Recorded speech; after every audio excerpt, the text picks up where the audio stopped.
It was 11:15 p.m. I dragged my exhausted body home after a grueling day of crunching numbers for an audit report.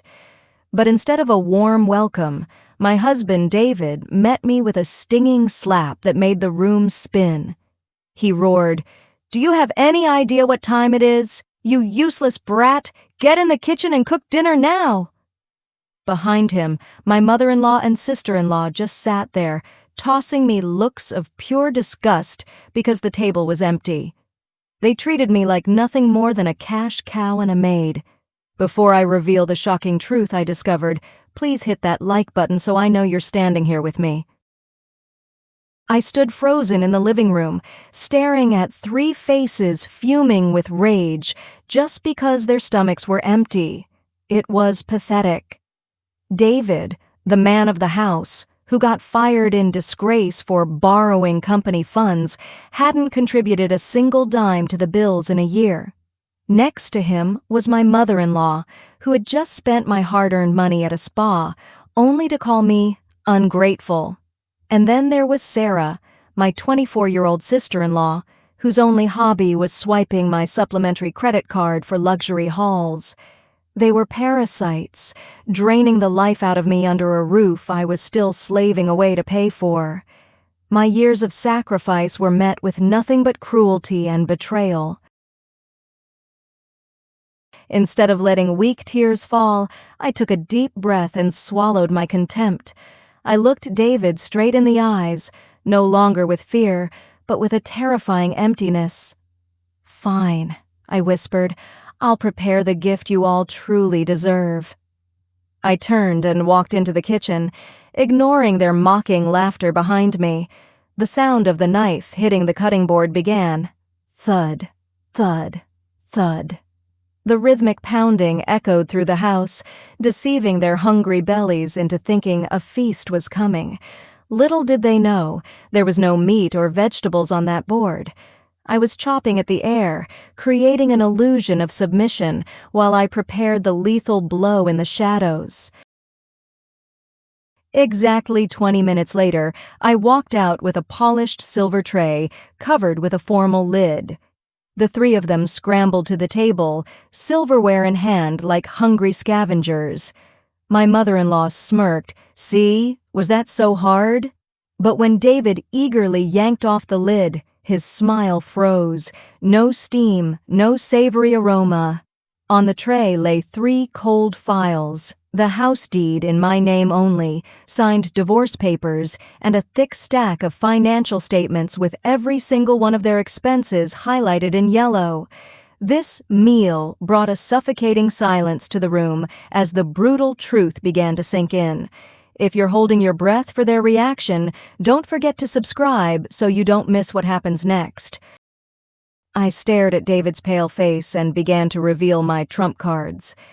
"Did you honestly think I'd just take it forever?" I asked, my voice calm but deadly. I informed them that this house was officially transferred to my sole ownership last month, but that wasn't all. I pointed to the tiny hidden camera in the corner of the ceiling, the one that recorded every bit of that slap and their verbal abuse. The financial folder was the ironclad proof that David hadn't contributed a cent to our life. Right there at the dinner table, I revoked every financial privilege they enjoyed.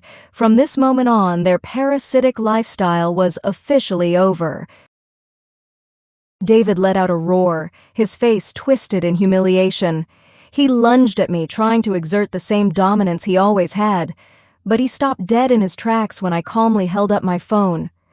"Try me," I said, my voice as thin as ice. "This entire video is being uploaded to my lawyer's cloud as we speak.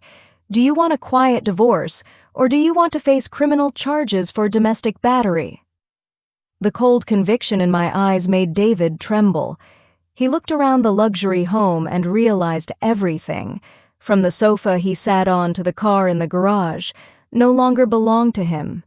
He was penniless, backed into a corner in the place he once called his kingdom.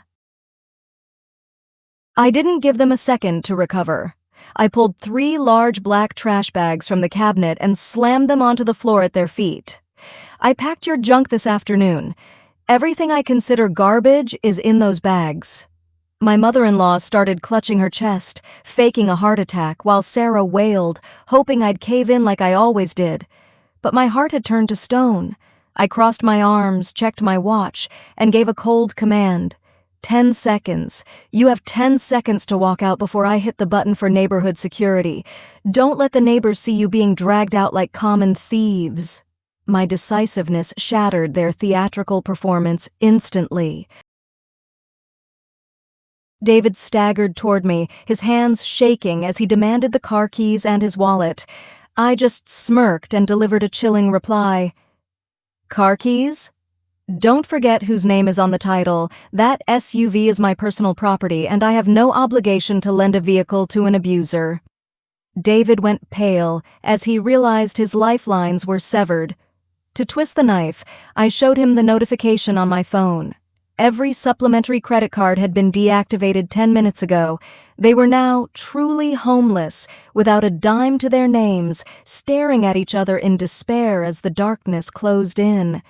Was this justice served? Let me know your thoughts in the comments below. The wail of security sirens broke the silence of our upscale neighborhood. 2 large security guards appeared, politely but firmly escorting David's family off the premises. Seeing the neighbors' lights flickering on and curious eyes peering through curtains, David tried one last desperate tactic. He fell to his knees, sobbing that I was an evil wife, kicking her elderly mother and husband out into the rain. But no one moved a muscle. Their complaints about his drunken parties and loud behavior over the past year had made his true nature clear to everyone. His victim act failed miserably as he was led away under the contemptuous whispers of the neighbors who had long seen him as a stain on the community. The front door slammed shut, returning the house to the peace it had craved for so long. I leaned my back against the door, taking a deep breath of the sweet scent of freedom. Outside, the rain began to pour, drenching 3 pathetic shadows as they dragged their black trash bags through the dark streets. David, his mother, and Sarah were now strangers, broken, hungry, and facing a bleak future born of their own greed and cruelty. Karma doesn't always come from the heavens. Sometimes it comes from the moment a broken woman decides to take her power back. I turned off the lights, smiled, and for the first time in 5 years, I knew I was going to have a very good night's sleep. If you believe kindness should never be taken for granted, please share this story. Thank you for listening.